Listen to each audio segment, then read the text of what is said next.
Én úgy gondolom, hogy ha elkészítünk egy játékos szinkront, jó, mondjuk a Resident Evil 4 esetében 1 év telt el a megjelenés és a szinkron között, de a God of War esetében is az is azt hiszem 2018-ban jelent meg. Igen. Ugye De ugye azért konzol. igen, konzolra Konzol nyilván, volt. és ugye, hogy ezek elküldtek a PC portok, ugye az ember nem nyúl hozzám, hogyha valaki megvette konzolra, még annól is kijátszott a 2018-ban, most azért nem biztos, hogy valaki megveszi PC-re, de ezzel, hogy megjelent a szinkron, nagyon sokan vették meg PC-re, és egy teljesen új élményt kaptak, Igen, erről legalábbis ami én úgy látom. statisztika is van tökre jól a Steamen, hogy amikor valami kijön szinkronnal, akkor így megugrik a játék, meg az eladások száma, és így kétszeres, háromszoros jelzők vannak, ami amúgy tök jó.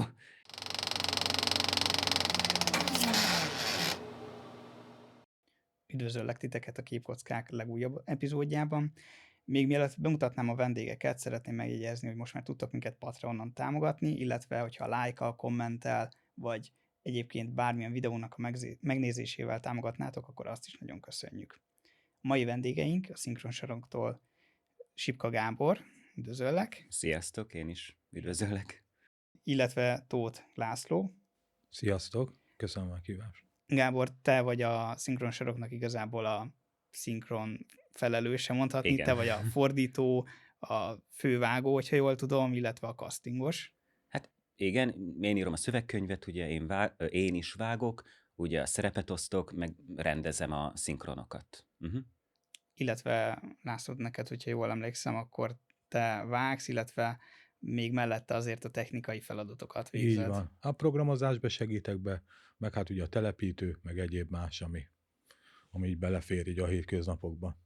Tehát igazából mondhatjuk, hogy a te feladatod az, hogy a kész szinkron eljusson odáig, hogy az emberek egy telepítővel már Igen, ami a eljussanak felhasználó felé igen. sokkal felhasználó barát felületet kapnak. Igen. Rajtatok kívül akkor még a csapatnak 2 másik tagja is van, akik most nem tudtak eljönni hozzánk. Róluk kicsit mesélnétek? Igen, az egyik tag ugye Tamás Levente, ő programozik a Laci mellett, ugye ő az, aki főleg a programokat csinálja, nagyon zseniális, és tényleg mindent meg tud csinálni, rengeteg programot ír, és ő nagyon átlátja ezeket a dolgokat. A másik tag pedig ugye Enyedi Ferenc, aki a kreatív tartalmat csinálja, a design dolgokat csinálja, animációkat, tehát amit ugye volt egy ilyen stílusváltás, hogy mondhatni, a YouTube-os tartalmaknál például meg lehet látni, hogy ez a kék stílus, meg a logó, hogy így bejött egy idő után, a God of War után jött be, ha jól emlékszem, ugye ezeket már mind a Feri csinálja. Igen, És megváltozott a a Feri nagyon szinkronsorok szépen arculata. csinálja, igen, a Feri nagyon szépen csinálja ezeket a dolgokat, szóval zseniálisan effektel, animál, összerak dolgokat. A Rezi 4-nek, hogy meg a Detroitnek is, hogy kinek a hangja videó, azt például ugye ő csinálta, és azok szerintem nekem nagyon tetszett, amikor megláttam, mert nagyon szép, hogy ő azt mind a nullából rakta össze ezeket, hogy nagyon úgy néz ki, mint a Detroitnál, mint az eredeti végén a stáblegördülés, hogy ezt mind ő a nulláról csinálja, és egyszerűen nagyon-nagyon szépen, meg zseniálisan. Meg ugye a Detroitnál, ha az ember ugye végigjátsz, és van a stáblista, és ugye ott bemondják a neveket, és ugye a Detroitnál megcsináltuk azt, hogy kipótoltuk a stáblistát, és ott konkrétan oda vannak írva a magyar hangok a szerephez kötve, de azt úgy csinálta meg a Feri, hogy ez kb. Ugyanolyan legyen, mint maga a stáb. És zseniális, nagyon szépen. Szóval ő van, ugye, meg a Levi, illetve mi ketten, és így vagyunk 4-en, és igazából mindegyikünknek megvan az a feladatköre, amihez nagyon ért, azt is csinálják. Nyilván véleményt kérünk a másiktól, hogyha esetleg van, én is néha szinkronban kérek, de tudom, hogy ahhoz én értek, és ők véleményt tudnak mondani, nyilván, hogy tetszik, nem tetszik, de szakmai szempontból nyilván én magamra vagyok így ebben utalva, de ugyanúgy, ahogy a Feri is, az animáció és az ilyen kreatív tartalmak terén, ő tudja ezeket tök szépen összeállítani. Nyilván a programozás az, aminél jobban átfogóbban tudunk, mert főleg ők hárman, én nem annyira, de ők tényleg értenek ehhez, és akkor tudnak erről nagyon beszélgetni. Úgyhogy így áll össze ez a csapat, és ez tök jól működik jelenleg. Kezdjük egy kicsit messziről ezt a beszélgetést. Azon az első kérdésem, hogy mi volt nektek az első játékhoz köthető magyar szinkronos élményetek? Szerintem nekem Én azt mondanám, hogy a Mesterlövész szerintem. Ha jól emlékszem, az magyar szinkronnal jött ki. Az első Sniper itt, hogyha arra gondolsz, akkor azt hiszem az igen. Igen. Én úgy emlékszem, hogy ez magyar szinkronnal jött ki, utána meg a Witcher volt, a Witcher 1, az sokkal jobban él bennem még az emlék. Úgyhogy inkább arról tudok mesélni.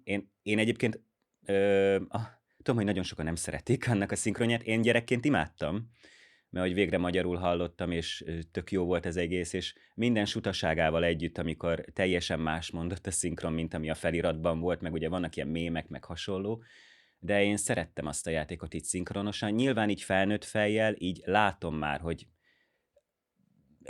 néhol sutább, néhol nem annyira jó, viszont van egy varázsa, és az még nagyon az elején volt ennek az egész játékok szinkronnal dolognak, és látszott is ez rajta, viszont mindent beletettek, amit tudtak, és akkoriban szerintem amúgy nekem tetszett. Nekem az első, a legmeghatározóbb, hát az egy gyerekkoromból a Swine volt, ugye egy magyar stratégiai játék, hát azt rongyosra játszottam, az volt a kedvencem. Az bennem is erősen él, nekem is az volt talán az első ilyen nagyobb élmény. Meg nekem mondjuk inkább ilyen egy-egy mondatok maradtak meg több játékból, mint a Strongholdba a fa kellene, amikor építeni akar az ember, és az így beleégett valahogy az agyamba. Meg még a régebbi fifáknál is volt, ugye? Az gondolom, Igen. Gondolom Amikor azért még az az is megvan EA-nél volt, nektek, igen, szinkron. Kicsit haladjunk át most már a saját készítési dolgaitokra. Mi volt nektek a motiváció, hogy elkészítsétek a legelső saját szinkront? Hát ugye mi a Rezi 2-t csináltuk először, hát annyit előszóban, hogy ugye én már akkor már megvolt a szinkronsarok, mikor a Rezi 2-t még elkezdtük, mert nekem a legelső ilyen, amiben részt vettem, az még a Mortal Kombat volt, de azt még egy másik csapat csinálta. Tehát teljesen más volt, és oda én megtaláltam őket, jelentkeztem, és akkor így kvázi bejutottam, mint hang, akkor a fiatal Johnny Cage-nek. Én azt nagyon szerettem, ott összehaverkodtam az ottaniakkal, meg amúgy nagyon gyorsan ilyen közös nevezőre jutottunk. És akkor nekik nagyon, ugye ezt még Tony Bariton csinálta, viszont utána neki nagyon sok dolga lett, úgyhogy ezt leadta, és akkor én csináltam az Aftermath-nek utána már a szinkron, de az is még ilyen, én a Mortal Kombat-re úgy tekintek, hogy ez még ilyen nagyon prototípus, ugye az még csak YouTube-on van, YouTube-os elérhetősége van, nem játékba beépíthető, és az még nekem ilyen nagyon prototípus, ahol így az ember próbálkozik, ahol már akkor azelőtt kezdtem valamikor a szinkront így komolyabban, aktívan, de az még ilyen tényleg ilyen kis próbálgatás volt. Szerettem csinálni, abban is már voltak tök jó színészek, főleg az Aftermath-ben, de ott még nem olyan szinten csináltuk mindit már, mint a felvételt sem, hogy mindenki ott volt a stúdióban, instruáltuk, stb., hanem volt olyan, aki otthon vette fel, sokkal jobban inkább ilyen szabadjára volt ez engedve, és a Rezinél, amikor a Rezit elkezdtük, az volt már az, amikor tényleg már rendesen, hivatalos szinkronstúdióban csináltuk, kijött minden színész, ott voltam már akkor én is, és akkor így együtt csináltuk meg csapatmunkával ezt az egészet. Az, hogy miért ezt miért pont a Rezit, arra te emlékszel? Hát igazából igen, emlékszem rá. Hát ha jól emlékszem, akkor ugye felkeresett a Gábor azzal, hogy a Mortal Kombat után elgondolkodott, hogy mi lenne, ha nem csak film lenne, hanem hogy szét kéne szedni egy játékot, és akkor de valami rövidet, mert hogy röviddel kezdjünk, hogy ugye tesztelés szempontjából, hogy ez hogy működne, hogy szedjünk szét egy játékot, és nézzük meg, hogy mit lehet vele kezdeni. És utána elkezdtük keresni a játékokat, melyik lenne hát úgymond rövidebb, de mégis meghatározó, és ezért választottuk a Resident Evil 2-t. Ugye szétszedtem, akkor még a Levente nem volt a csapatban, ugye akkor szétszedtem, és akkor talán az volt a legrövidebb, amivel el tudtuk kezdeni. Igazából ez volt a... Igen, mert emlékszem, még az is volt ugye fontos, hogy rövid legyen, hogy ugye akkor még ilyen támogatás szinten még nagyon-nagyon kevesen is tudtak rólunk annyiból, sokkal kevesebben támogatása volt még olyan nagy mértékben, és akkor nyilván egy olyan játékkal kell kezdeni, ami úgy kvázi tényleg kevesebb pénzből összejöhet, és a Rezi meg egy tök jó ilyen pont volt, hogy kisebb játék, kevesebb karakter van benne, de mégis ugye nagyon népszerű volt. Úgyhogy igazából ezért lett a rezi a kezdés. És mi lett a többi projektnél igazából az elgondolás, hogy mi alapján választottatok új projekteket, mert ugye a Resident Evil 2 után már megvolt a God of War, a Resident Evil 4, illetve most már a Detroit is megjelent. Ez mindig nagyon hosszadalmas, hogy mi lesz a következő projekt. Most is az, hogy mi lesz a Detroit után. Ezt nagyon sok minden meghatározza ezt a kérdést. Az a baj, hogy az új projekteknél nagyon fontos, hogy meg tudjuk csinálni. Szóval mi szétszedjük a játékot, ott megvan, hogy mennyi hang van benne. Megnézzük a szöveget, hogy mennyi szöveg van benne. Nagyon fontos, hogy van egy limitünk, hogy tudjuk, hogy ha ennél több hang van benne, akkor ez eléggé felejtős. Mert például a God of War-nak volt 14-15 ezer 13 hang 000, van 14 benne, 000. de például ott van egy Witcher 3, amiben van 65, az brutális. A God of War is ilyen jó fél évben átkészült, szerintem, igen, nem volt, talán egy év, nem volt egészen egy év, de ahhoz képest egy Witcher, ami ilyen sokszorosa, az már brutális lenne. Vagy ott van például, ami a szavazásban benne volt, egy Spider-Man 2, na abban van 86. És így, francba! Pedig én imádom a Spider-Man, de abban van 86. Szóval ez is nagyon fontos a következő projekt kiválasztásánál, hogy meg tudjuk csinálni, mert azért a támogatási pénznek is van vége. Tudjuk, hogy körülbelül mennyit tudunk összeszedni vele, és nyilván úgy kell kalkulálnunk. Nagyon fontos, hogy megmozgassa az embereket valamilyen szinten, mert nyilván, ha nagyon sok olyan játék lenne, ami baromi jó, de mégis nem mozgat meg embert, nem küldenének érte pénzt, hiába lenne jó szinkronnal. Szóval ez is fontos, hogy tényleg megmozgassa az embereket, mi is meg tudjuk csinálni, tudjuk, hogy elegendő támogatás össze tud vele jönni.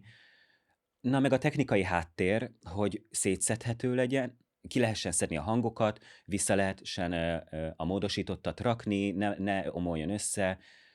Igazából ez a 3 dolog, ami így összefogja ezt az egészet, és ezeknek kell megfelelni ahhoz, hogy valamit meg tudjunk csinálni, ami sajnos elég sokszor megtörténik, hogy valamelyik játék kiesik emiatt, mert például volt, amikor például az új projekten gondolkodtunk, például volt olyan játék, aminél úgy vannak a hangok a játékban, hogy ugye egybe van rakva, szóval egy sávon van a dialógus, meg minden háttérzőre és zene, meg hasonló. Nem tudjuk leválasztani a dialógust.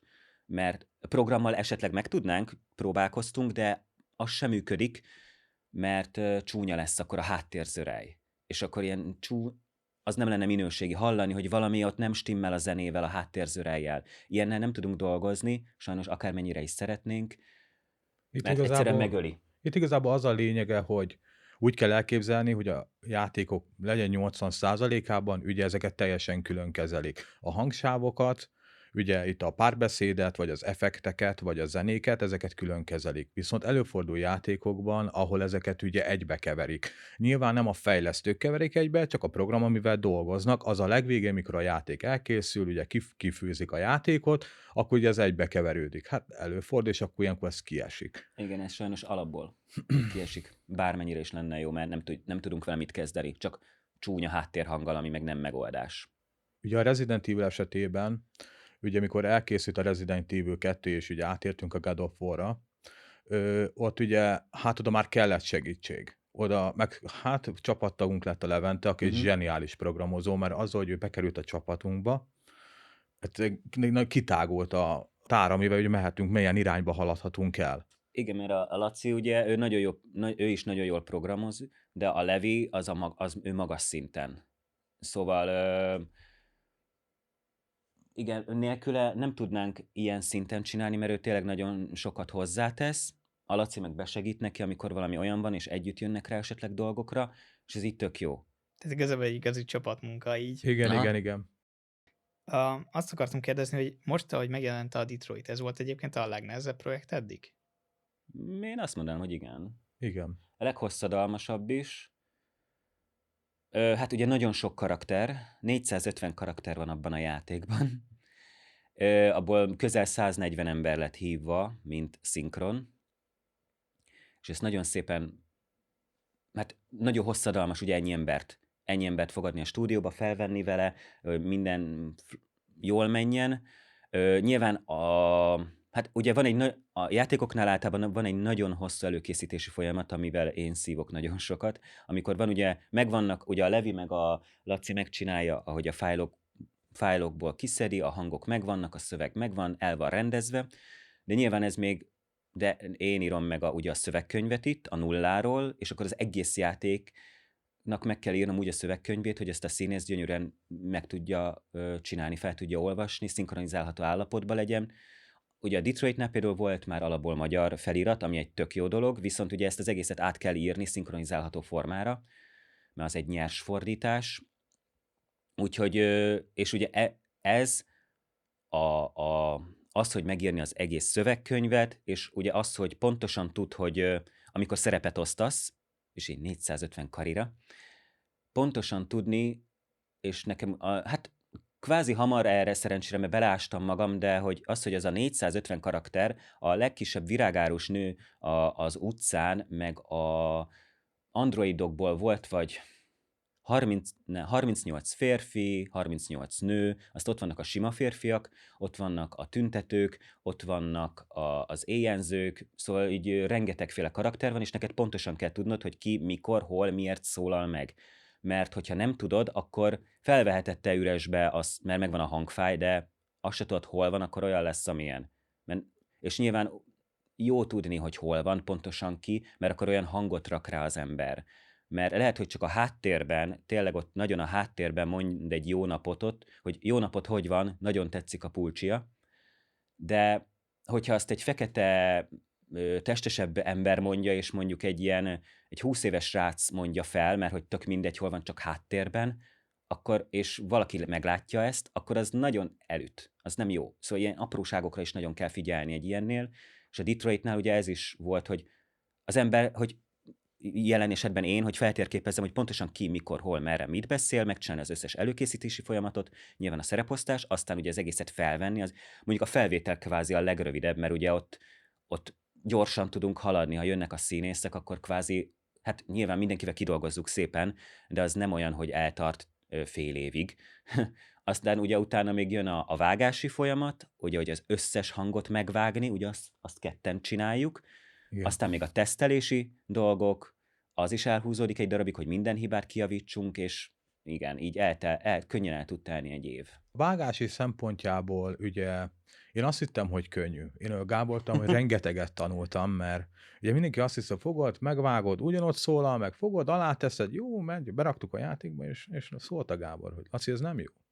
Nem jó, mert ugye nem illik szájra. Szóval figyelni kell, hogy mikor kezdődik, mikor ér véget, összébb húzni egy picit, szélebb húzni, szépen megvágni. És ugye a God of War-nál tanultam meg azt, hogy kell hangot vágni. Úgy igazán. Igen, mert ugye mi hangsávot látunk, amikor vágjuk. Szinkronnál ott ugye van kép, és arra vágja ugye a keverő, a vágó, ott tök jól meg tudja ezt csinálni. Ugye nálunk nincs kép, hanem hangfájlok vannak, az eredeti hangfájlok, és ott a hullámok alá rakod be a magyart, megpróbálod minél jobban odarakni, de nyilván a játékban attól még teljesen máshogy szólhat, hiszen a játékoknál nagyon sokszor van, hogy üresben tátognak. Tényleg. Nem tudom miért, de van, hogy pár szótaggal többet tátog, vagy hamarabb elkezdi, mert hogy nyilván a motion capture-nél, amikor levegő, amikor játszik az arcával, és így tátogásnak veszi le. És nyilván a szinkronnál ezt meg nagyon szépen és nagyon odafigyelve kell megcsinálni, hogy hiába van pontosan a hullám alatt, lehet, hogy előbb elkezdi, és akkor hiába ott még üres az angol, neked oda kell rakni, mert úgy lesz szép. Úgyhogy ez is egy ilyen trükkös. Mondhatni igazából a felvétel az legkisebb idő, és akkor minden más az, ami Igen. teszi a munkátoknak Igen. hát szerintem 80%-át ez alapján. Igen. Mennyire nehéz egyébként szájra írni ezt a szövegkönyvet az angolhoz képest? Nehéz egyébként, ugye én nem vagyok dramaturg, nem vagyok fordító, tudok angolul, nagyon igyekszem jót írni, szövegileg, mert szerencsére van időm rá, szóval nem az van, mint egy rendes szinkronnál, ahol tényleg az van, hogy van rá 1 hetet, 2 hetet, hogy lefordítsd, aztán jól van, hanem tényleg az van, hogy itt ugye van idő, mi osztjuk be az időnket, és akkor tényleg tudok rajta pepecselni, hogy az jó legyen. Nehéz, akkor írod a szöveget, ugye ott van, szerencsére, vagy a Detroitnál ott volt egy alapszöveg, akkor azt átalakítom, és mindig felmondom a karakterre, úgy, hogy az jó legyen. Hosszban is, értelmileg is, hangsúlyilag is, hogy passzoljon, törésileg is. Nehéz, de meg lehet oldani. Hát valaki szereti csinálni. Mutatni, akkor ez egy teszt nálad. Ja. Hogy akkor így kijön, és akkor mehetünk utána. Uh-huh.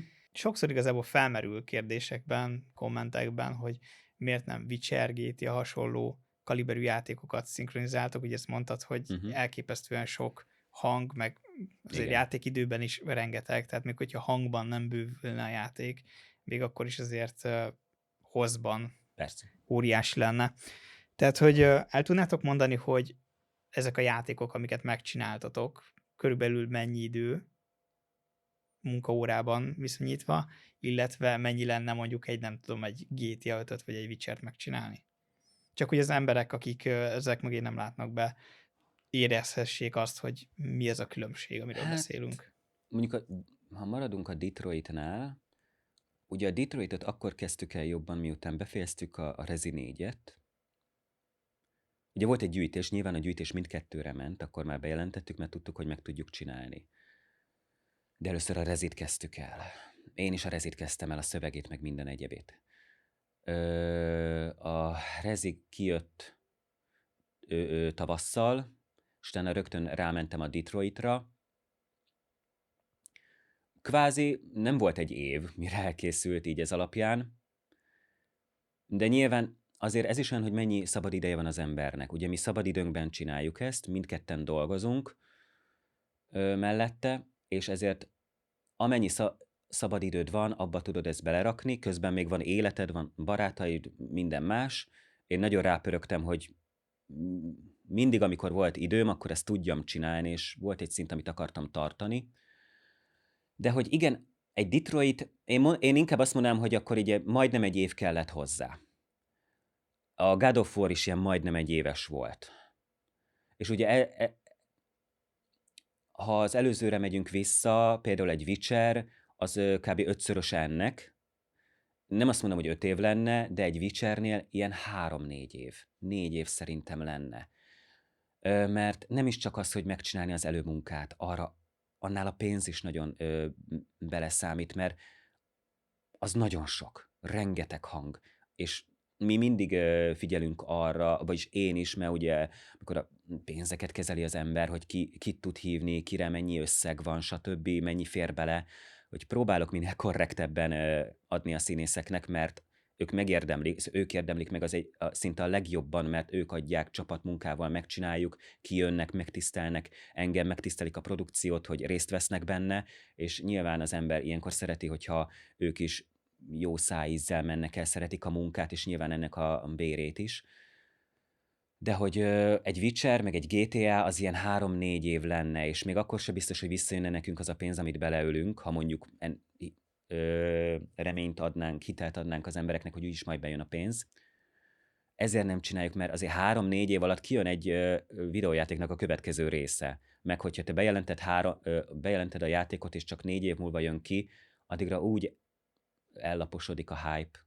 Szóval nem fog 3-4 éven keresztül folyamatosan jönni be támogatási pénz rá. Lesz egy hullám, néhány hullám esetleg, de nem fog, és szóval ilyenekben nem érdemes belemenni. Ez már tényleg arról szól, hogy ha ilyen kaliberű játékoknál már egy nagy csapat kell, és hivatalosan kell. Mert hogy legyen ki szponzorálja, vagy legyen egy fejlesztő, aki ott van és támogatja az embereket. Meg nyilván akkora a munka, ez már a szövegileg is, meg az előkészületileg is, hogy egy ember nem tudja megcsinálni, ahhoz már csapat kell. Szóval ezért nem lesz GTA, ezért nem lesz Horizon, ezért nem lesz Witcher 3, meg Cyberpunk, meg hasonló, mert egyszerűen az a 4-5 év, 3-4-5 év nem éri meg. Hiába lenne nagyon jó az a végeredmény, de nem éri meg annyi ideig leragadni valaminál, amit aztán lecsendesedik egy fél év után. Sajnos. Ez van.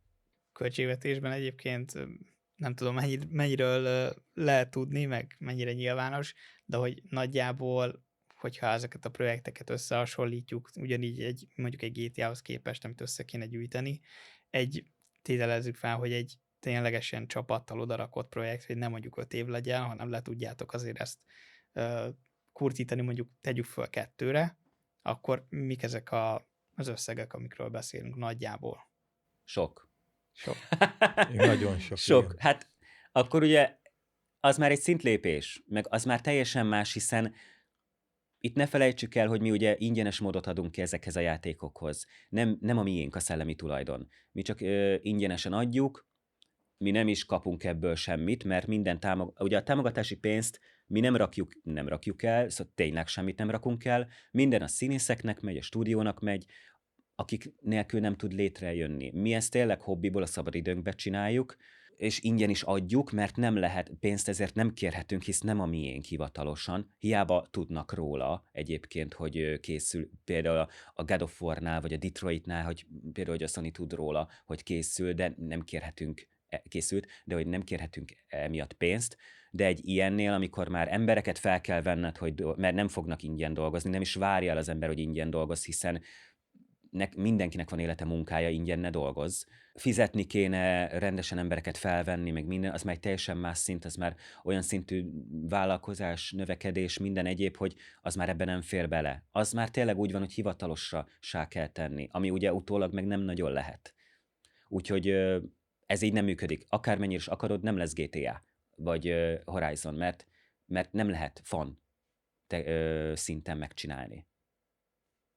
Így is tök menő szerintem, hogy a Detroitot sikerült, meg a God of War-t, szóval hogy ilyen szinten már a határokat pedzegeti az ember, mert ennél nagyobbat már nagyon nehéz. Igen, magasra emeltük a részet nagyon a God of War-ral is, Mármint meg a így Detroittal is. munkaterén, igen, hogy már nem ennél nagyobbat már nagyon nehéz. És én nem is szeretném személy szerint azt, hogy mondjuk valami 2 éven át menjen, mert így is, amikor 1 évig megy egy projekt, vannak emberek, akik már így elfelejtik, vagy úgy vannak vele, hogy már ez már készül 5 éve, 6 éve, szóval már nem tartja számon, mert ő arra emlékszik, hogy valamikor régen be volt jelentve, közben 1 évig készült, de szóval, ha ez 3-4 év, 2 év lenne, akkor meg már pláne leül ez a dolog. De kaptunk üzeneteket arról is, hogy mikor jelenik már, mikor lesz már kész, mikor adjuk ki félkészen, türelmetlenek és mindig akkor vannak. majd frissítés gyanánt majd többit befejezzük. Azért nem így működik, hogy Persze. most egy félkész szinkront fogunk kiadni.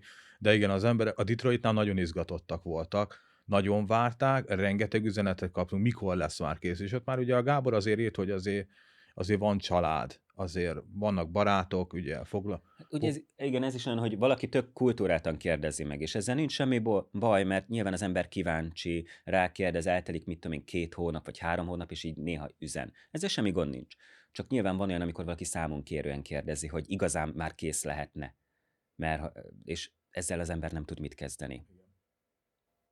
Ezt szerintem sokan nem érzékelik egyébként, ez a kommentekből, meg a visszajelzésekből azért látszik, hogy ténylegesen előfordul az, hogy folyamatosan kérdezik, hogy mikor lesz kész, de nektek igazából van valamennyire update-elitek mindig az oldalon, hogy nagyjából hol tart, hogy az Igen, embernek persze. legyen visszajelzése, hogy egyrészt a támogatás is hol tart, másrészt pedig a projekt készültségi szintje is. Tehát, hogy azért van visszajelzés feléjük. Van persze, csak nem olvassák el, vagy nem nézik meg. Ne, azért Azért legtöbben igen, sokan de elolvassák. nem Nem, csak van, nyilván aki... mindig van olyan ember, aki nem olvas, hanem kérdez, de ezzel sincs semmi baj, amíg nyilván kultúráltan normálisan teszi meg, ezzel nincs semmi baj.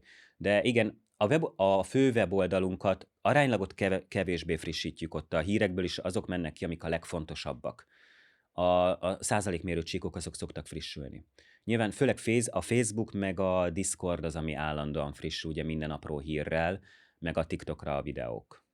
De ha valaki ebből a 3-ból, hát a TikTok nyilván csak videó, de a Discord vagy a Face-et nézi, akkor ott simán havonta szokott lenni valami hír, szóval láthatja, hogy állunk. De elég nagy már a közösség, szóval van akkor a közösség, hogy nem szólalunk meg, és akkor helyettünk az információkat átadják egymásnak, úgyhogy már egész jól alakul a csoport is, szóval egész nagy a szint.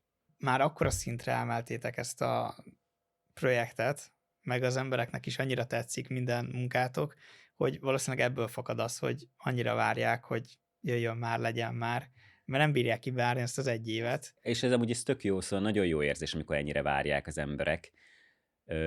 És ami az előbb volt, amit az előbb mondtunk, az se, szóval egyáltalán nem panaszkodásnak vagy ilyennek Ja, szántuk. persze, természetesen. Ö, Nyilván, amikor nagyon bombázzák az embert, nyilván az ő neki is minden történik az életében, nem tud mindenre válaszolni, nem tud mindenkinek válaszolni, főleg amikor mondjuk egy nap már 10 kérdezik meg ugyanazt, de ettől függetlenül tényleg nekünk nagyon fontos, és tök jó dolog, hogy ennyien várják, és ezért érdemes csinálni. És ez hajt minket előre is, hogy ennyien várják, és ennyire pozitív mindenki. Kicsit kanyarodjunk vissza akkor a szinkronhoz. Az előbb mondtátok, hogy vannak olyan játékok, ahol nagyon egybeolvadnak a hangok, meg a háttérzörejek. Most lenne egy kis személyes kérdésem, hogy kihasználjam az alkalmat, hogy itt ültök, és nem kommentbe kell ezzel viaskodni, hogy várható-e, hogy majd a jövőbeni projektek közé bekerül egy Elinor? Vagy sem?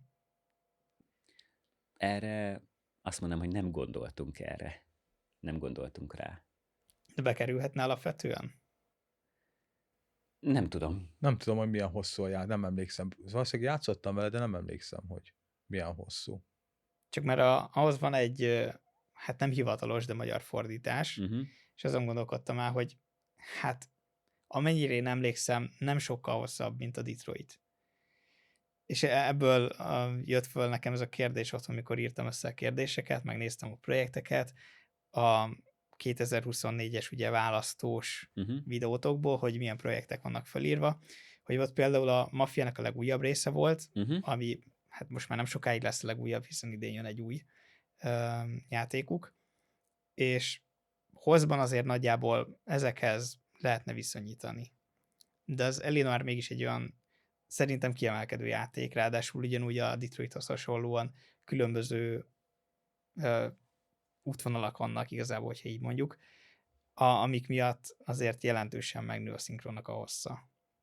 Én azt tudom tényleg mondani, hogy ez a játék még nem került nálunk be a kalapba, hogy ennek legyen szinkronja vagy nem. A jövőben persze bármi megtörténhet. Jelenleg nagy esély nem lesz neki, mert nem ebben gondolkodunk, de a kövi projekt után bármi megtörténhet, lehet, hogy szavazásba berakjuk, lehet, hogy egyszer jobban ránézünk, és akkor úgy vesszük, hogy amúgy tökre van rá esély, szóval nincs kizárva, de nem tudom megígérni. Na, akkor ezt legalább így be tudtam most ide nektek protezsálni, hogy hát, ha De nem vagyunk, előkerül. szóval ha jól vettem le a szavaidból, te se régen játszottad? Igen, játszottam. Igen. Én szerintem egy zseniális játék. Magában egy zseniális játék. Itt igazából azt fogja eldönteni, mert ugye a szavazás az nekünk úgymond egy statisztika. És csúnya szó, de statisztika. Mire kíváncsiak az emberek, mi az, ami érdekli őket. Ha választunk egy úgymond régebbi játékot, ami mondjuk ugyanez, jó, amikor a Detroit ilyen téren ugye nagyon sokan imádják, de ha visszamegyünk egy nagyon régebbi játékra, ott ugye néznünk kell azt, hogy az embereket ez mennyire érdekli. Mert ha nem érdekli, akkor nyilván a közösségi finanszírozás az nem fog összejönni. Szóval ez nagyon fontos, hogy a statisztika, amit ugye készítünk szavazás, hogy lássuk, hogy az embereket melyik témakör érdekel, melyik játék fogja érdekelni. Mert ha választunk egy olyan játékot, amit mi imádunk, vagy mondjuk imádnak 50-en, de 100-an, akkor egyszerűen nem gyűlik össze rá az összeg, ami... Nem lehet. De én meg a játékot, amit mondtál, alapból én elkezdtem valamikor még régebben, de szerintem nem is fejeztem be, tehát a közepéig se jutottam. Szóval nincs meg az a hajtás, hogy annyira imádnánk, hogy na mindenképp nézzük meg, viszont amit mondtam is, hogy nem simán lehet a jövőben, mert bújjuk általában az ilyen oldalakat, hogy mit érdemes bevenni. A casting esetében egyébként mondtad, hogy azért te átírod a szövegeket, fel is mondod őket. Ezeknél a folyamatoknál azért beúrik egy-egy hang, vagy utólagosan közösen csapatként beszélitek meg, hogy egyes karakterekre ki az, akire gondoltak? Hát általában a szereposztást azt szoktam kérdezni néha a srácokat, hogy nektek ez tetszik-e, vagy ő tetszik-e, de alapjáton azt én szeretem azt én csinálni, mert én sok színészt ismerek. Tudom, hogy nagyon sokat hallom őket, ugye a munkában is sokszor találkozunk, és éppen ezért Én úgy vélem, hogy szeretném ezt eldönteni, hogy akkor kinek legyen a hangja, és hogyha valakiben bizonytalan vagyok, vagy valakinél úgy vagyok, hogy így nagyon érdekelne más vélemény is, akkor a srácokat meg szoktam kérdezni amúgy erről, de a szereposztást azt általában én csinálom, és próbálom minél jobban úgy osztani, hogy az nagyon passzoljon arra a karakterre, mert ez nagyon nehéz, hogy tényleg olyat találni, aki nagyon jó lesz. Volt eddig ilyen legnehezebb választás? Gondolom a God of War-nál azért a közönségszavazás az egyike lehetett ennek azoknak, hogy nehéz Igen, volt ott az dönteni. első verzió ugye annyira nem jött be az embereknek, és akkor így lett további alternatívák. Ott amúgy tök jó dolog volt ez a kis bevonni a közönséget, és akkor így együtt, és akkor Snecivel lett, és így tök jó volt. Ö, Erre válaszolva meg az előző kérdésedre, hogy beugranak-e, nyilván amikor kiválasztjuk a játékot, amikor már felírom a karakter neveket, meg minden, nyilván vannak olyan karakterek, akiknek rögtön beugrik a nevük. Például a Detroitnál például ugye a Marcusnak a Dányi Krisztián az alap volt, mert ugye a színészt, a Jesse Williams-t, azt ő szokta szinkronizálni, és én nem szerettem volna újra castingolni ezt, mert mondjuk én ebbe olyan is vagyok, hogyha valakinek van általában állandó hangja, vagy így állandóbb hangja, és szóval állandóbb hangja van, akkor szerettem őt venni elsőnek, mert szerintem nagyon fontos az embereknek az, hogyha valakivel megszoktak, akkor vele hallják. És nagyon sokszor hallom, hogy panaszkodnak, mármint átlagnézők, hogy van egy színész, akit megszoktak ezzel a hanggal, és teljesen más a hangja. Én szerettem ezt, hogyha nyilván, ha passzol a karakterre, mert ha nem passzol, nyilván akkor muszáj mást, de hogyha egyébként tökre elképzelhető, mint itt például a Chris a Marcusra, miért ne? De például a Bea is, a vadász Bea is nagyon hamar jutott eszembe a Karára. A Connoron gondolkodtam egyébként. A Connor amúgy érdekes volt abból a szempontból, hogy ugye a Connornak az eredeti színészének más a hangja, más, mint a Dávidnak. De én úgy voltam, itt tipikusan az volt, hogy én nagyon sokszor szoktam nézni az eredeti hangszínt, meg a magyar hangszínt, hogy passzoljon, nekem fontos, de nem csak ez, hanem az, hogy a stílus és a játék is passzoljon egymáshoz. Viszont a Connornál úgy volt, hogy ott egy ilyen fiatalosabb srác hangja van egyébként az eredetinek, és ezt csomóan amúgy meg is jegyzik kommentbe, hogy ott más a hang, nem úgy van, mint a többieknél. Viszont nekem a Dávid az annyira Connor, mármint nekem annyira hozza ezt a stílust, amit a Connor csinál, és a Dávid nagyon sokszor csinál ilyen szerepeket, meg ilyen hasonló szerepkörben mozog, és szerintem ő annyira jó, más a hangja, de rengeteg olyan szinkron van, aminél más a magyar színésznek a hangja, mint az eredetinek, de mégis zseniális. És szerintem a Dávid az zseniálisan oldotta meg a Connort. Nekem nagyon tetszik, szerencsére nagyon sokaknak tetszik, de megértem azt, hogy persze mivel más az eredeti, és ez valamiért nagyon ilyen egyedi, és nagyon sokan szeretik, ezért valakinek egy kicsit ilyen karakteridegennek hat, de szerintem egyébként nagyon könnyen megszokható, mert hozza azt a stílust, amit a Connornak kell. Visszajelzésekből egyébként nálatok hogy jön ki, hogy legtöbben újra játsszák az adott játékot szinkronnal, vagy inkább ez adja meg ezt a lökést, hogy kipróbáljanak egy játékot, hogy elkészül hozzá a szinkron? Szerintem egyébként mindkettő. Csomóan újra játsszák, csomóan meg is veszik. Igazából az, ahogy mi kezeljük ezt, vagy hát mi kezeljük, ahogy összejött, ugye, ha megnézzük, vagy mondjuk nézzünk egy Detroitot, hogy eltelt 6 év. És ugye az ember emlékében úgy van, hogy biztos, hogy vágom az egész sztorit, de amikor leül az ember rájön, ez nincs meg, erre nem emlékeztem. És az, hogy a 6 év ezelőtt kivitte, majd előveszi, mert elkészül hozzá a szinkron, és kap egy teljesen új élményt, úgy, hogy azt hisz, hogy emlékszik még a teljes játékra, de nem. És akkor ugye mondtad te is, hogy játszottál vele, ugye nem tudom, hogy te mennyi részre emlékszel. Én alapvetően nem is játszottam az eredeti angol verzióval. Ja, hogy nem is játszottam. Mert akkor még csak PSN volt, aztán megjelent PC-re, és viszonylag hamar bejelentettétek, hogy készül az a szinkron.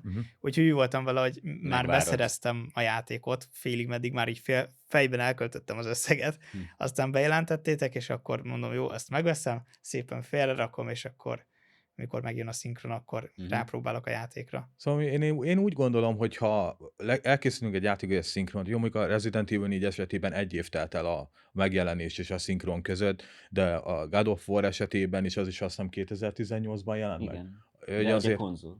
igen, konzolra Konzolra nyilván. lett. És ugye, hogy ezek elküldtek a PC portok, ugye az ember nem nyúl hozzám, hogyha valaki megvette konzolra, még annól is kijátszott a 2018-ban, most azért nem biztos, hogy valaki megveszi PC-re, de ezzel, hogy megjelent a szinkron, nagyon sokan vették meg PC-re, és egy teljesen új élményt kaptak. Igen, erről legalábbis én ami úgy látom. statisztika is van tökre jól a Steamen, hogy amikor valami kijön szinkronnal, akkor így megugrik a játék, meg az eladások száma, és így kétszeres, háromszoros jelzők vannak, ami amúgy tök jó, meg így, na, legalább veszik a játékokat. De amúgy igen, ez nagyon igaz, amit a Laci mondott, hogy ugye a régebbi játékoknál, hogy amikor már 5-6 éves játék jön újra szinkronnal, akkor ugye már elfelejtett, hogy milyen volt, halványan emlékszel rá, és így az embernek van kedve akkor újra kijátszani, ha kedves neki az a játék.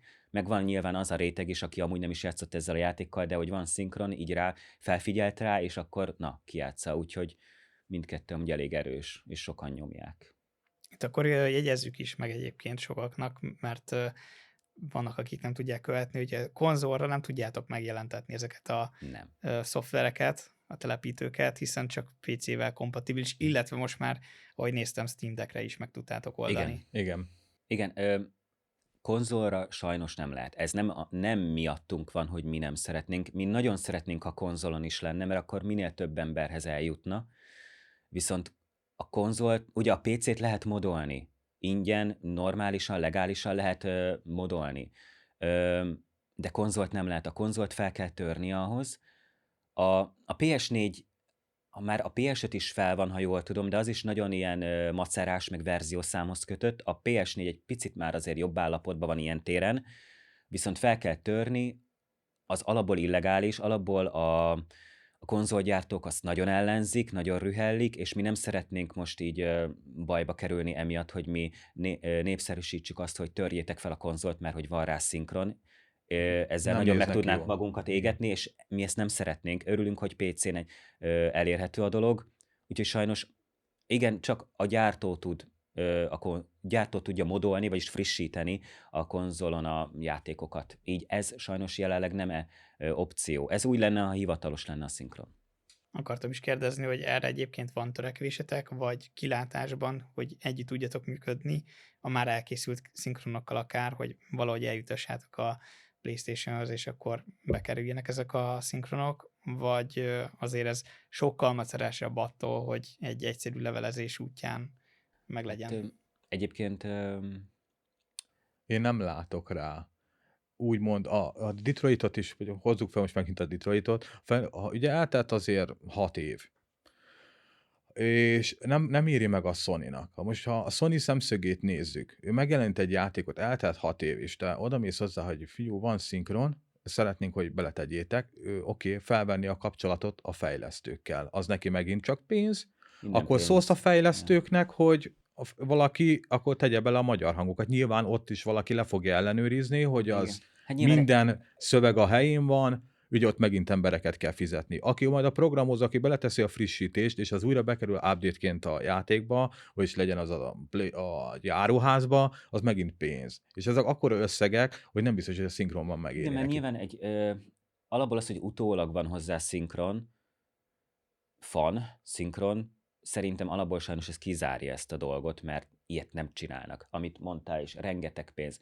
Nyilván lehet, hogy mindenki imádja a szinkront, lehet, hogy látszik, hogy nagyon minőségi meg minden, de ott van protokoll, vannak előírások, egy csomó minden van, minőségellenőrzést kéne csinálni, embereket kell foglalkoztatni, akik elvégeznek egy csomó munkát, az egy cégnek sok pénz ezeket mind megcsinálni, azért, hogy aztán egy ilyen bónusztartalom megjelenjen. Ezzel nem számoltak, ezzel sok pénzt kockáztatnak. Nyilván ezzel akkor szoktak, amikor egy játékot kezdeti fázisban van, és akkor nyilván ott a pénzügyesnél így ott meghatározzák, hogy mi fér bele, mire akarnak szánni pénzt, milyen lokalizációra, stb. De ezt így utólag sajnos nem lehet beletenni hivatalos módon, mert ilyenre még nem is volt szerintem példa. A kisebbeknél igen, meg vannak ilyen jó fejlesztők egyébként, meg jó fejkiadók, akiknél lehet ilyeneket elérni, de most egy EA, vagy egy Ubisoft, vagy egy Activision, vagy bármi hasonlónál, sajnos a Sony-nál, nyilván ezek akkora grandiózus cégek, hogy itt ez rengeteg pénz, rengeteg mindent leellenőrizni, még lehet, hogy bele is kötnének, hogy ezt ki kell javítani, azt ki kell javítani, nem éri meg, sajnos. Ez úgy jó, hogyha már úgy készül el, úgy kezdődik el a munkálatok, hogy ők bíznak meg minket az ő pénzükből, mert akkor ők tudnak diktálni, és az lesz, amit ők szeretnének. Úgyhogy a múltbeli szinkronok sajnos nem hiszem, hogy ilyen formában lehetséges lenne. Az, hogy a jövőbeli szinkronok, egyébként arra van terv, hogy majd szeretnénk törekedni arra, hogy ezáltal konzolra is legyen, ne csak PC-re, jövőbeli dolgoknál. Erre lesz majd április elején majd lesz egy poszt, egy hírünk, nem mondom el még mi, legyen meglepi, de hogy április elején majd meg fog jelenni valami olyan dolog, aminél nagyon fontos lesz, hogy az emberek rákattintsanak, mert mi úgy tervezzük, hogy ha ez sikerül, azzal nagyon szépen el tudnánk indulni egy úton, ami esetleg még a konzolosoknak is nagyon jó lenne, nem csak a PC-seknek, és ugye az egész ilyen gaming dolognak így tökre jó tudna lenni. Egyáltalán nem biztos, hogy sikerül, de mi szeretnénk ezt megpróbálni, ha már van ennyi munka, és van egy remélhetőleg jó hírnév, akkor szeretnénk ezt megpróbálni, mert ha ez sikerülne ezzel elindulnunk, az nagyon jó. Ha nem sikerül, akkor mi megpróbáltuk, de majd áprilisban meglátjátok, hogy mi lesz, és reméljük, hogy nagy lesz a hype körülötte, és akkor minél többen rákattintanak arra a bizonyos dologra. Jó, hát akkor ezt nem is firtatom addig, mert gondolom már annyira körülírtad, hogy nem hiszem, hogy ettől többet elmondhatsz erről Nem most akarok. előre. Rendben. Akkor most felhívom mindenkinek a figyelmét, hogy ezt majd figyelje a ti Facebook oldalatokon, hogyha jól sejtem. Igen. Rendben. Facebookon, a weboldalon is kint lesz, meg Discordon is kint lesz. Jó, ezeket a linkeket majd berakom egyébként a leírásba, úgyhogy könnyű lesz Köszi. megtalálni mindenkinek. Haladjunk akkor más irányba. Nekem az fel volt írva, nem is tudtam pontosan, hogy fogalmazzam meg.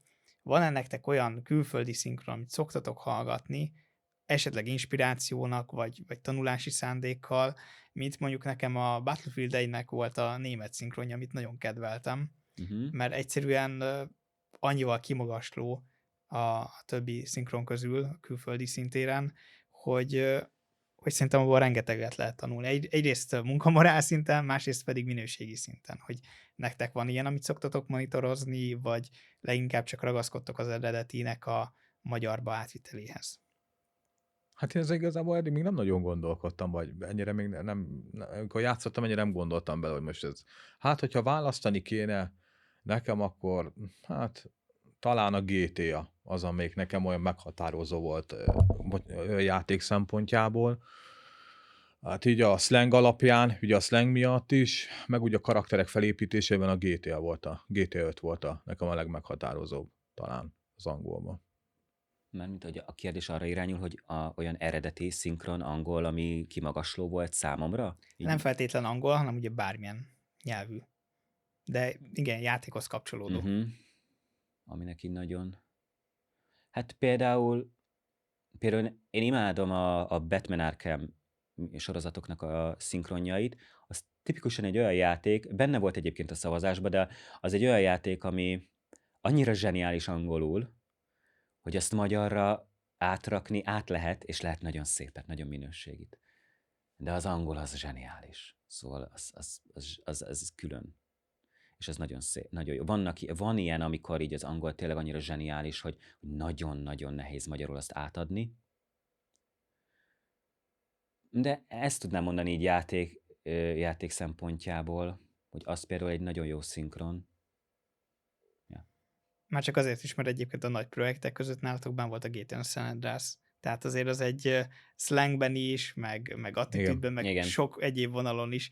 Azért ez egy nehéz szövegkönyv lenne, hogyha azt választották a legtöbben, és ti is emellett döntötök. Benn volt egyébként a szavazások között a God of War-nak az újabb része is. Igen. Most Forgács Gábor halálával azért ez elég nehéz lenne megoldani igazából az ő Igen. szerepét, hiszen nem egy felejthetetlen mellékkarakter, ráadásul nagyon sokaknak tetszett az ő Mhm. hangja. Úgyhogy elgondolkodtatok azon, hogy ha ezt a projektet vinnétek tovább, akkor azt hogy oldanátok meg? Lenne egy helyettesítés, vagy esetleg megpróbálkoznátok valami AI dologgal megoldani ezt, vagy azt teljesen kizárjátok? Az AI-t én nagyon erősen ragaszkodom, ugye mivel a szakmában is vagyok, és szinkronizálok már jó ideje, én az AI, nem szeretem az AI-t, szóval mármint szinkron tekintetében én nem akarok az AI-jal dolgozni, nem is szeretném bevonni semmilyen, még egy egyszerű jó napotra se szeretném, mert ez tényleg egy annyira erős dolog most a szakmában, hogy én ezt nem akarom táplálni. Nyilván sokak mondják, hogy ez a fejlődés, ez a jövő, nem lehet megállítani, stb. Ez igaz, jön az AI, és ez teljesen igaz, viszont nagyon fontos, hogy megtaláljuk azt a felhasználási módját, amivel nem sérül egy egész szakma, nem sérül annyi ember, hanem megtalálni azt a módját, amivel kvázi még balanszolva egyensúlyba tudjuk tartani ezt a dolgot. És az AI ne helyettesítse a szinkront, a húsvér színészeket, mert az nem jó. Semmiképp nem lenne AI-jal. Ha a Ragnarök lenne, akkor a Brockra más színész lenne. Akkor egy másik színész lenne, aki hasonló orgánumú, mint a Forgács Gabi, de más színész, igen. Az eddigi projektek egyébként nagyjából mekkora letöltésnél tartanak. Tehát azért a God of War egy elég nagy visszhangnak örvendett, meg most a Detroit is. De a God of War az már lassan eléri az 50 000-et, ha jól Pont láttam. tegnap néztem meg, ő elérte az 50, több mint Már 50 elérte? 000 Akkor jó, letöltőt. szuper. Az 50 000-et elérte, amúgy a Detroitot, ott az első pár napban több mint 10 000-en letöltötték, az szuper volt, ez nagyon-nagyon szuper volt. Pont ez, hogy a szerveres dolog. Igen, Ezt igen. Itt nyugodtan mondd. ugye tudtuk, hogy nagy sikere lesz a Detroitnak, de hát azt is, hogy talán kicsit meg fog illogni a szerverünk, de akkor, hát az első nap, hát ez kritikus volt. Nagyon sokan alig érték el a szinkront, olyan szinten beborultak a szerverek, hogy alig bírták az iramot. A Feri felvette a kapcsolatot a szolgáltatóval, azonnal segítettek, segítőkészek voltak, ránk irányítottak nagyobb kapacitást, nagyobb szávsélességet, a limitet levették, szóval zseniális, és innen is pacsi, és köszönjük nekik. Igen, nagyon erős volt, igen. Hát ő most jelen pillanatban a Detroit olyan 25 000-nél jár letöltésbe. Ugye lehet, hogy először ez nem tűnik nagy számnak, vagy az 50 000, de ha azt nézzük, hogy mennyien játszanak konzolon, és mennyien Igen. játszanak PC-n, és mennyi az, aki úgymond hajlandó leszedni, mert hogy mód, és hogy nem akar illegális szoftvert, vagy bármit rakni a gépére, ha így nézzük a számokat, akkor az egy magas számnak Persze, számít. meg ezek ugye már régebbi játékok, szóval újra Igen. ki kell játszani nagyon sok embernek, és ahhoz képest, hogy a God of War 50 000, a Detroitnek 25, ami nemrég jött ki, amúgy ez nagyon jó számok, úgyhogy pörögnek, és megy, és mi ennek nagyon örülünk, hogy ennyire tetszik az embereknek. Detroit akkor ezek szerint elég hamar felül fogja múlni majd a God of War-t. Amúgy igen, mármint, hogy most ha van idő arra, hogy belemenjek egy picit ebbe a Persze. témába, hogy ugye a God of War, én úgy voltam vele, hogy a God of War az mindig torony magas lesz, mert hogy a God of War egy akkora cím, és a Detroit is nagy cím, de hogy a God of War az egy akkora cím. És a Detroit sokkal népszerűbb lett, mint a God of War, amin nagyon meglepődtem, de nagyon örülök neki, mert én nagyon szeretem a Detroitot. És hogy tényleg nagyon nagy sikere van, és annyira pozitív az egész visszhang, mert ugye nyilván egy ilyen dolognál, amikor kijön egy szinkron, ez volt a God of War-ban is, volt a Rezinél is, hogy nyilván vannak azok a tipikus emberek, akiknek minden szinkron rossz, akik így nagyon fröccsögnek. És ilyen mindig van, aki nagyon fröccsög, de úgy, hogy nem kultúráltan akarja megírni, hogy mi a problémája vele, csak egyszerűen pár szóban elmondja, hogy ez mennyire rossz. És most mi is nagyon meglepődtünk, hogy ebből annyira minimális van, hogy az egy kézzel meg lehet számolni, mert annyi embernek tetszik, és azok is, akik mondják, hogy nem szeretik a szinkronos tartalmakat, vagy mondjuk mondják, hogy ennek a karakternek nem tetszik a hangja. De odaírják, hogy amúgy nagyon minőségi munka, és nagyon tetszik nekik.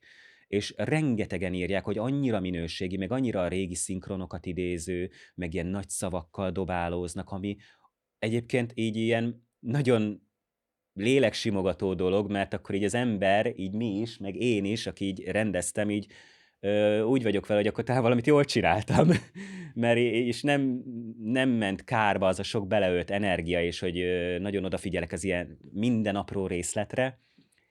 Szóval így nagyon meglepődtünk ezen, és nagyon jó, hogy ennyire jó a vízhang, és ennyire szeretik, és ez zseniális. Szóval igen. Igen, a rajt azért is volt egy picit nehéz, mert egy pillanatra belecsöppettünk, ugye azzal, hogy kiadtuk ugye a Detroitot, ugye hát nálunk működött, de nagyon sok ember visszajelzett, hogy az Epic Games verzió nem volt Igen, jó. az Epic-kel volt egy pici baj. És ugye hát ez ugye, e-mailek gyanánt is ugye rengeteget kaptunk, üzeneteket rengeteget kaptunk, hogy ugye nem működik az Epic Games, és ugye, hát, ugye úgy szerettük volna, hogy megjelenik, és így ülünk, és így végre pihenhetünk egy De akkor percet, még és volt egy pár napnyi és ilyen akkor így megálltunk, plusz. hogy, és nem lehetett. Átéltük azt, amit picit éltük át, azt, amit a fejlesztők ugye átélnek, mikor kész van valami, de nem állhatsz meg, hanem nyomod tovább, csinálni kell, mert nem lehet, mert valami jött egy olyan probléma, hogy gyorsan meg kell oldani. Igen, Szóval alapból ugye a Steamen tök jól működött még minden. Epicen is egyébként működött, de nem mindenkinek. Hát a pontos arányát nem tudom. Nyilván akiknek működött Epicen, azok nem írnak. És nyilván most, hogyha 30 embernek nem működik Epicen, és ők nagyon írnak ránk, akkor nyilván nagyon soknak tűnik, hogy globálisan. De a lényeg az, hogy több embernek volt, akinek nem működött Epicen, mert az Epicnél volt valami probléma így a telepítővel kapcsolatban, és akkor ezt orvosolnunk kellett.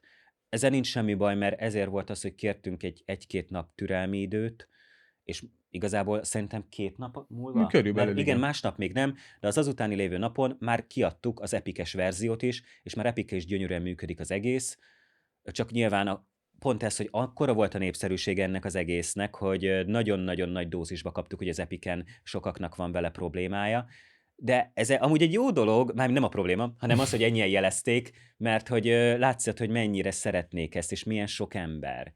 De hamar kijavítottuk, szóval nyilván úgy vagyunk vele, hogyha bármi hiba van bármelyik programunkban, meg hasonló, akkor azt szeretnénk gyorsan javítani, és például a Detroitnál is majd lesz egy patch. Mert nyilván mi is, amennyire időnk engedi, nézzük a streameket, meg így próbálunk így minden nézni, csak nagyon sok van, és én nagyon fülelek, hogy hol hallok hibát, és hál' Isten nagyon minimális van, amit én már észreveszek így, de majd lesz egy patch, ami ilyen apró igazításokat fog eszközölni, úgyhogy nem hagyjuk ezt abba. Ugyanúgy a Resinél is volt egy patch utána 1 hétre vagy 2 hétre rá, itt is lesz egy pici, de ez olyan dolog, amit kb. Alig lehet észrevenni, csak néhány apró kis finom igazítás. Szóval ez megmarad a frissítési támogatás.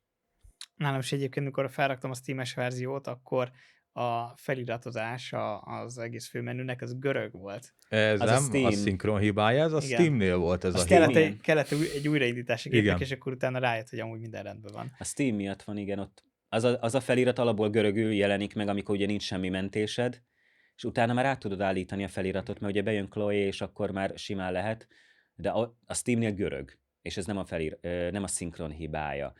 Nem, itt azt hiszem Ez az van. első, ugye a shader, azt hiszem az első shader felépítésnél dobja ki ezt talán, ha jól Azt emlékszem. hiszem, igen. Előtte ugye az ott megáll az ember, azt vár, és akkor azt hiszem még lehet, hogy az is héber, nem tudom, hogy most, vagy görög, bocsánat, nem tudom, mi az oka, próbáltunk rájönni, nem sikerült. Valószínűleg Ez itt a az Steam. van, hogy ugye nem töltötte még le a beállításot, teljesen nulla a fájl, úgyhogy És valamiért a nulláról görögöt kezdi. szereti a Steam alapból. igen, nem tudjuk. Ezt azért is akartam kiemelni, hogyha valaki esetleg most fölrakja és megijedett ettől, akkor nem kell megijedni. Nem kell Igazából megijedni. Nem semmi. sokkal később már utána magyar lesz Persze. teljesen a játék. Ti kijátszottátok már a Detroitot? Amúgy? Ki? Úgyhogy elejétől Hú. végéig? Igen, Igen, Vagy- eléggé. vagy 100-szor, de De igen. ugye le kellett tesztelni az egészet, és ott azért minden. Ja, de csak ugye azért mondom, hogy tényleg egyben. Tehát, hogy nem az, hogy részeiben mindig a tesztelés folyamán, hanem hogy...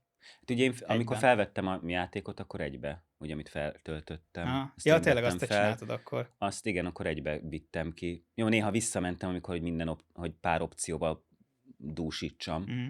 de hogy igen, na, amúgy végigvittem. Meg ugye én már 1000 éves játszottam vele, akkor is végigvittem, szóval úgy vágtam a játékot. Igen. Hát én is ugye folyamatosan kivittem, úgyhogy hát a teszt folyamán, úgyhogy többször mentünk át rajta, úgyhogy Kicsit már ráuntál. hát igen. Mondtátok egyébként, hogy akkor áprilisban lesz ez a bejelentős dolog, akkor ezek gondolom majd ilyen hosszú, közép-hosszú távú tervek lesznek, nem pedig rövid távon Hosszú akartak. távú lenne, igen. Igen, és hogy maga a következő projektnek a kiderülése az mikorra tehető? Arról már van egy hírünk, mert nekünk lesz majd egy rendezvényünk április végén, a Volt bárban Budapesten, és ma ott fogjuk bejelenteni. Ez már 16 órától lesz estig, és ott ugye ez a magyarítások portál találkozó, szóval nem csak mi leszünk, hanem csomó srác lesz, aki csomó magyarítást csinál játékokra, úgyhogy igazából itt mindenkivel lehet beszélgetni, csak mi is ott leszünk, lesz egy külön részünk, és akkor majd ott, még ez nagyon tervezés alatt van, mert ugye jó egy hónap múlva lesz, de ott fogjuk majd bejelenteni ezt, hogy mi lesz a következő. Úgyhogy addigra meg kell lenni ezzel. Majd akkor, hogyha ez is lesz egy linketek, akkor azt is berakom a Jó. leírásba. Igen. Köszönjük. És köszönöm szépen, hogy eljöttetek hozzánk. Igazából ezzel le is zárult most az interjúnk. Még annyi, hogy ugye azt nem szabad elfelejteni, hogy ezek a projektek, amiket mi csinálunk, mi nyilván szívünket, lelkünket beleadjuk, és próbálunk minél jobb minőséget adni, nem lejjebb adni soha. Viszont ami szerintem nagyon fontos, hogy ez mind nem jöhetne létre alapból ugye a támogatók nélkül. Az a rengeteg ember, aki tényleg hisz benne, amit csinálunk, és szeretik, amit csinálunk, úgyhogy itt igazából nekik is tényleg nagyon meg szeretném köszönni, mert nélkületek ez egyszerűen nem valósulhatna meg, és annyira jó érzés, hogy ennyi ember, pont a szinkron, ami egy nagyon megosztó dolog, de ennyi ember szeretné, van rá igény, és hogy tényleg így nem sajnálnak egy kis pénzt, hogy ilyenek megszülessenek. Szóval mi is beleadunk mindent, de nélkülük nem jutnánk el ide, szóval nagyon köszönjük mindenkinek, aki támogatott Köszönjük minket, szépen. és aki a jövőben is támogatni fog minket. Leírásban akkor meg lesz minden egyes szinkron saroklink, tudjátok őket követni, illetve támogatni is, ami nagyon fontos, hogy a következő projekteket tudják teljesíteni. Köszönöm szépen, hogy eljöttetek. Köszönjük Köszönjük szépen. szépen.